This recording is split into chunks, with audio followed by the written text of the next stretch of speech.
सूत जी कहते हैं, ऋषियों देववंदियों द्वारा उद्घोषित वो सारा प्रसंग सुनकर तार्क को ब्रह्मा द्वारा कही हुई बालक के हाथ से वध होने वाली बात का स्मरण हो आया। तब वो काल धर्म का स्मरण कर कवच रहित अवस्था में अकेले पैदल ही तुरंत अपने भवन से बाहर निकल पड़ा। उस समय उसका चित्त शोक से ग्रस्त था। उसने पुकार कर कहा, अरे कालनेमी आदि प्रमुख दैत्य योद्धाओं, यद्यपि आतुरतावश तुम लोगों का चित्त उद्भ्रांत हो उठा है, तथापि तुम लोग दौड़ो, इसे पकड़ लो और इस सेना के साथ युद्ध करो। क्या भयंकर आकृति वाला तारक कुमार को देखकर बोला, अरे बच्चे, क्या तुम युद्ध करना चाहते हो? यदि ऐसी बात है तो आओ और कंदु क्रीड़ा की तरह खेलो। तुमने अभी तक रणभूमि में भय उत्पन्न करने वाले दानवों को नहीं देखा है। बालक होने के कारण तुम्हारी बुद्धि इस प्रकार के छोटे मोटे प्रयोजनों को देखने वाली है, अर्थात दूरदर्शिनी नहीं है। ये सुनकर कुमार भी देवताओं को हर्षित करते हुए आगे खड़े हुए तारक से बोले, तारक सुनो, मैं तुम्हारे शास्त्रीय अर्थ का निरूपण कर रहा है। निर्भीक योद्धा समरभूमि में शास्त्रीय प्रयोजन को नहीं देखते। तुम मेरे बालकपन की अवहेलना मत करो। जैसे सांप का बच्चा कष्टकारक होता है और उदयकालीन सूर्य की ओर भी नहीं देखा जा सकता, उसी तरह मैं दुर्जय बालक हूँ। दैत्य थोड़े अक्षरों वाला मंत्र क्या महान स्फूर्तिदायक नहीं देखा जाता?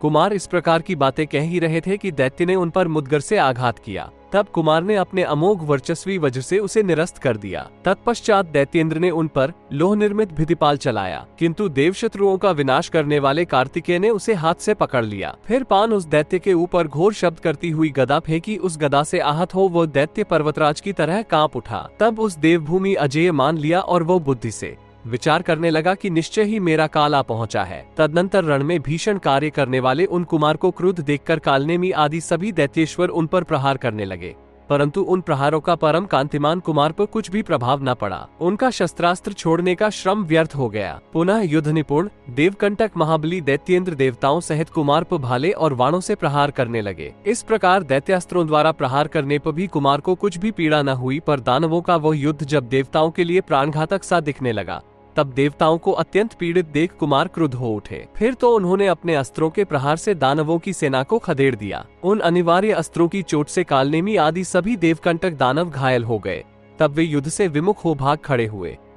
173 तदनंतर चारों ओर दैत्यों के इस प्रकार मारे जाने एवं पलायन कर जाने पर असुरनायक महादैत्य तारक क्रोध में भर गया। तब तपाए हुए स्वर्ण के बने हुए बाजूबंद को धारण करने वाले उस दैत्य ने स्वर्ण समूह से विभूषित अपनी दिव्य गदा हाथ में ली और उस गदा से कुमार पर प्रहार किया। फिर मोर पंख से सुशोभित बाणों के आघात से देवताओं को युद्ध विमुख कर दिया। तदुपरांत क्रोध से भरे हुए असुरनायक तारक ने उस सेना में दूसरे भल्ल नामक विशाल बाणों से गोह के वाहन मयूर को विदीर्ण कर दिया। इस प्रकार रणभूमि में देवताओं को युद्ध विमुख और अपने वाहन मयूर को खून उगलते देखकर षडानन ने वेगपूर्वक अपने स्वर्ण निर्मित केयूर से विभूषित हाथ में स्वर्ण जटित निर्मल शक्ति ग्रहण की। तत्पश्चात देवते हुए बोले, सुदूर बुद्धे खड़ा रह और जीवलोक की ओर दृष्टिपात कर ले। अपने भली भांति सीखे हुए शस्त्र का स्मरण कर ले। अब तू मेरी शक्ति द्वारा मारा जा चुका। तू ऐसा कहकर उन्होंने उस दैत्य पर अपनी शक्ति छोड़ दी। कुमार के हाथ से छूटी हुई उस शकी ने उनके केयूर के शब्द का अनुगमन करती हुई आगे बढ़कर उस दैत्य के हृदय को, जो वज्र और पर्वत के समान अत्यंत कठोर था,